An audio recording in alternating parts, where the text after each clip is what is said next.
നബിദിനവും ഓണവും ഒന്നിച്ച് ആഘോഷിക്കുകയാണ് മലയാളികൾ. നബിദിന ഘോഷയാത്രയിൽ പങ്കെടുക്കുന്ന കുട്ടികൾക്ക് മിഠായിയും പായസവും വിതരണം നടത്താൻ മുന്നിട്ടിറങ്ങുന്നത് സഹോദര മതസ്ഥരാണ്. ആ കാഴ്ച കാണുമ്പോൾ കണ്ണും മനസ്സും നിറയും കേട്ടോ.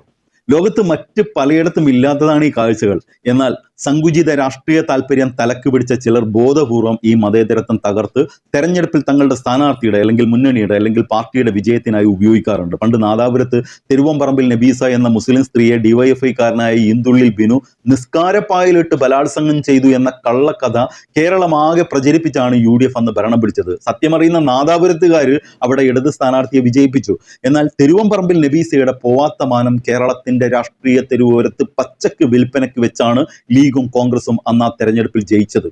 നബീസയുടെ മാനത്തിന്റെ ബലത്തിലാണ് കുഞ്ഞാലിക്കുട്ടിയും ഉമ്മൻചാണ്ടിയും AK ആന്റണിയും അടക്കമുള്ളവർ മന്ത്രിമാരായി കൊടിവച്ച കാറിൽ മലർന്നു കടന്ന് യാത്ര ചെയ്തത്.